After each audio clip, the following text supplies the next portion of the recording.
When it comes to grading this class, it's difficult because I can't grade project by project because they literally make 10 to 15 projects in a semester, and that's times 120 kids. So to grade a project would be awesome because they say, like, how do I do on that?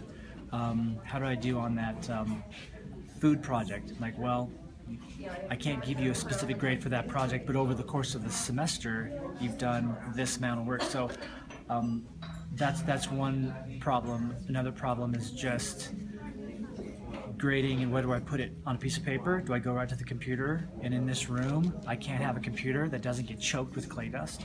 So I go into my office away from the kids, and I can't grade during class, which some teachers can. I can't grade during class.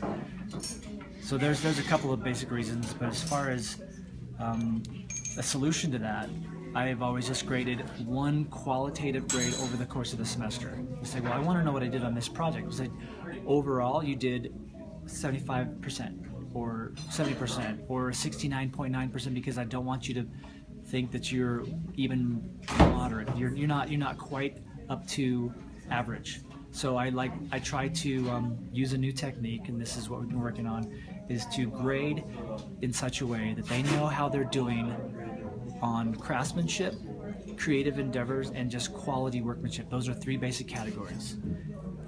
There's also a fourth category that is per assignment daily work. That's not worth as much, but that was going to allow them to come to me and say, I want to know how I'm doing on this particular assignment. Daily now at the end of the semester, but all throughout the semester, students come up and say, how can I improve my grade, or how did I do on this? And I can pull up my computer and show them, this is where you're dropping the ball. This is how you can improve. Conversations are easier because it's not as nearly as hard to keep up with grading. So that's made. I don't have paperwork. It's online. It's on the computer.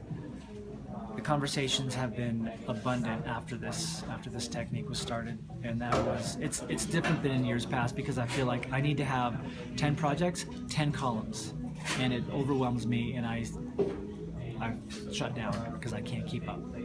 Craftsmanship is often talked about during a critique, and it could be a 30-second critique right with the student there, or it could be in a class critique to say what could be improved on this, because they're not going to talk about attendance, or they could talk about creative solutions. They could say, this is a food assignment, everyone makes the same thing, pizza or simple things, and I'm looking for difficult solutions. So critiques, but it could be, again, a 5-second conversation to say, your attendance is really causing you problems, and then I'm out of there. And they can look online and see, like, oh, that's quality worker. Quality worker also has other categories underneath it. It's not just attendance, it's communication, effort.